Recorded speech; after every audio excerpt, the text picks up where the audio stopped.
You've probably heard the name Machiavelli thrown around in conversations about power and politics. Usually, it's meant as an insult. Someone calls you Machiavellian when they mean you're manipulative, ruthless, or willing to do anything to win. But that's a fundamental misunderstanding of what Machiavelli actually described. He didn't invent these principles, he observed them. He watched how power actually worked in the world, not how people pretended it worked in theory. What he documented 500 years ago is more relevant to your life right now than most people realize. Whether you're navigating workplace politics, building a business, managing relationships, or trying to gain influence, the principles he outlined still apply. But here's what's interesting. Most people know the caricature of Machiavelli.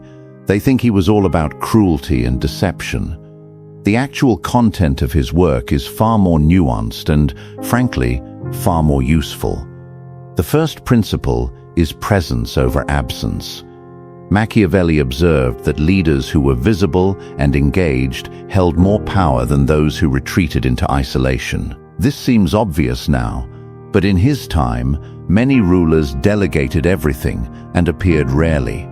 The problem was that other people filled the vacuum. They made decisions, told stories, shaped narratives. You become irrelevant when you're absent.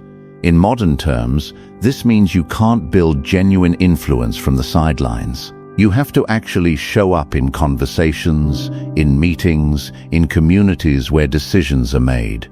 This doesn't mean being loud or attention-seeking. It means being consistently present where it matters. The second principle is understanding before acting. Machiavelli spent considerable energy on the idea that a leader must know the territory, the people, the history, and the current conditions before making moves. Ignorance disguises itself as boldness until it crashes into reality.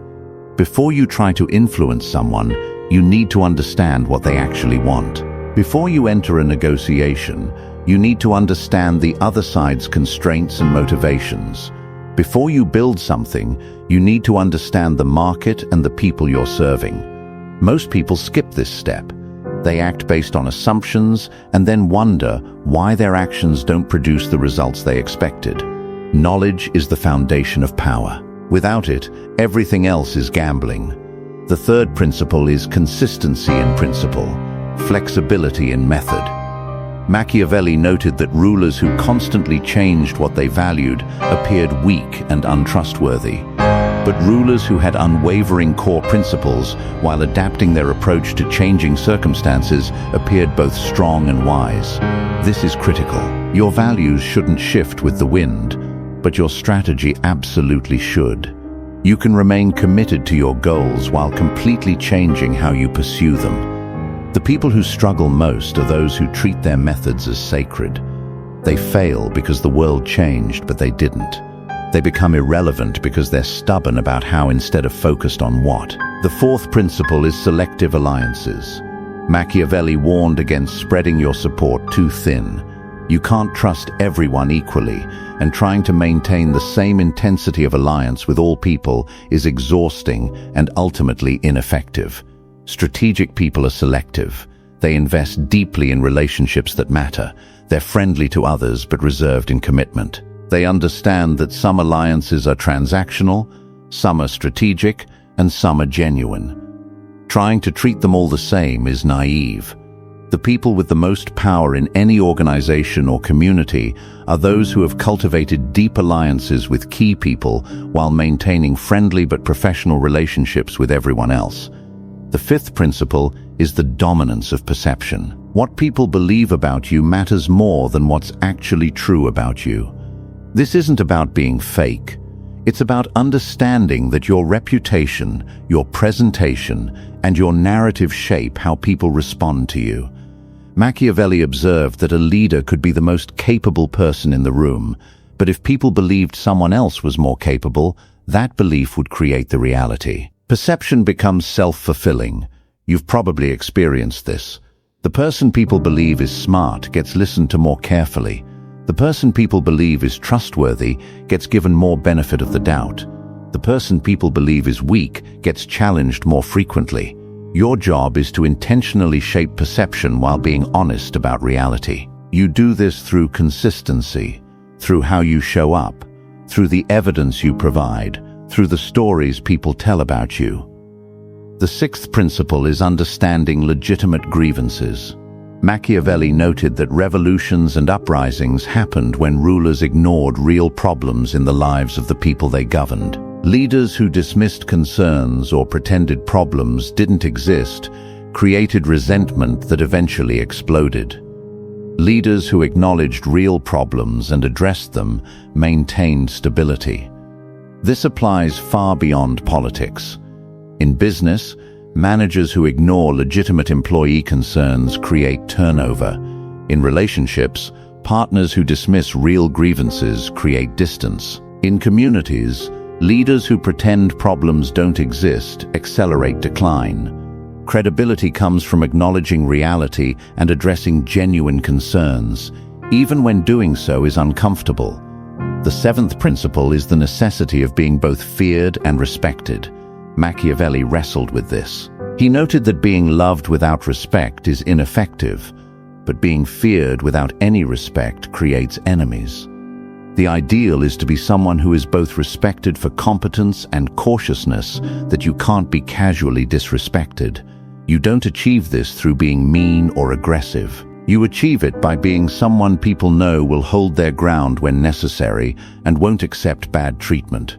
This shows up in how you set boundaries, how you respond to disrespect, and how you stand by your commitments. The eighth principle is adaptability to circumstance. Machiavelli lived through incredibly turbulent times, and he observed that the leaders who thrived weren't those with one perfect strategy. They were those who could read what their current situation required and adjust accordingly. A strategy perfect for war is terrible for building during peace. A communication style perfect for crisis is exhausting during stable times. Someone inflexible about approach becomes obsolete when conditions change. The most powerful people you know are probably adaptable. They can be aggressive when aggression is necessary. They can be collaborative when collaboration serves everyone. They can be direct when clarity is needed. They can be diplomatic when relationships matter. The ninth principle is knowledge of history. Machiavelli repeatedly referenced history because he understood that human nature doesn't change. The same patterns play out across centuries. The methods that worked and failed in the past teach you what will likely work and fail now. You don't have to be blindsided by problems that others have already navigated. You don't have to reinvent solutions that already exist. Someone with deep knowledge of how things have played out in similar situations has an enormous advantage over someone trying to figure everything out for the first time. This is why successful people read, study, and learn from what's come before. The 10th principle is clarity about self-interest. Here's where Machiavelli gets misunderstood most. He didn't say you should be selfish and harmful. He said you should be clear about what you want and honest about your motivations. The people who cause the most damage are those pretending their self-interest doesn't exist.